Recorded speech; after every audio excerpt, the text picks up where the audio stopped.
पूर्व मुख्यमंत्री और नेता प्रतिपक्ष भूपेंद्र सिंह हुड्डा ने सरकार को गांव के लिए विशेष नीति बनाने की सलाह दी। गांवों में कोरोना के विकराल रूप पर हुड्डा ने जताई गहरी चिंता। कहा, गांवों के लिए विशेष नीति तैयार करे सरकार। गांवों में टेस्टिंग, ट्रेसिंग और मेडिकल कैंप के साथ अस्थायी अस्पतालों की व्यवस्था करे सरकार। सरकारी रिकॉर्ड में दर्ज नहीं हो रहे गाँव के कोरोना केस व मौतें। देश में कोरोना की दूसरी लहर के बीच कांग्रेस के पूर्व अध्यक्ष राहुल गांधी लगातार केंद्र सरकार पर हमलावर रुख अपनाए हुए हैं। महामारी के दौरान राहुल गांधी ऑक्सीजन की कमी, सभी को वैक्सीन लगाने, health infrastructure, central Vista project को लेकर लगातार पीएम मोदी व केंद्र सरकार की आलोचना कर रहे हैं। उत्तर प्रदेश के सीतापुर जिला कारागार में बंद आजम खां और उनके बेटे अब्दुल्ला आजम को लखनऊ मेदांत अस्पताल में शिफ्ट करने के लिए जेल से रवाना कर दिया गया। सीओ सहित कई थानों के पुलिस फोर्स की निगरानी में सांसद आजम खां और उनके बेटे को एम्बुलेंस की मदद से लखनऊ भेजा गया है। बैरिया, जहां जनपद बलिया की धरती संतों और स्वतंत्रता संग्राम सेनानियों के नाम से जानी जाती है, खासकर द्वाबा की धरती जहां खपड़िया बाबा, नरहरी बाबा, महाराज बाबा, सुदिष्टि बाबा जैसे महान संतों ने जन्म लिया।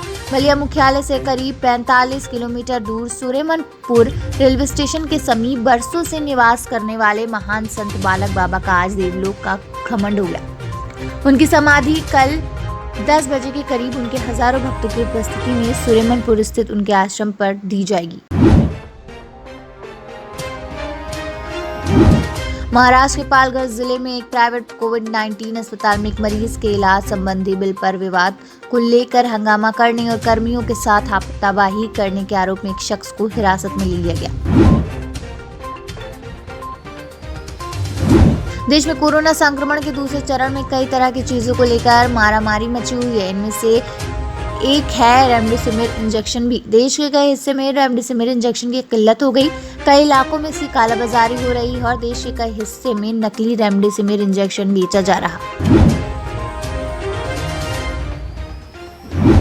अरबपति उद्योगपति मुकेश अंबानी की कंपनी रिलायंस रिटेल लिमिटेड को 2021 में दुनिया की दूसरी सबसे तेजी से बढ़ती खुदरा विक्रेता कंपनी का दर्जा प्राप्त हुआ। दुनिया की खुदरा विक्रेता कंपनियों की डेलॉयट की रिपोर्ट में ये कहा गया।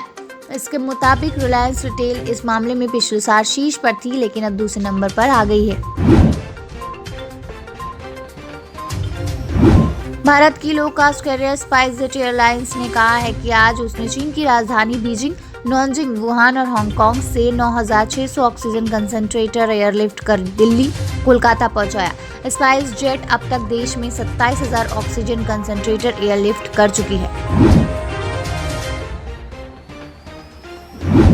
3 नए कृषि कानूनों को रद्द करने की मांग को लेकर पिछले करीब 6 महीने से दिल्ली की सीमाओं पर डटे आंदोलनरत किसानों ने अपने खान पान में नींबू शरबत और देसी काढ़े का सेवन बढ़ा दिया है। देश में कोरोना वायरस संक्रमण से रोजाना सैकड़ों लोगों की मौत हो रही है और हजारों लोग रोजाना बीमारी की चपेट में आ रहे हैं। इसके बावजूद आंदोलनरत किसान अपनी मांगों को मनवाए बिना वापस लौटने को तैयार नहीं।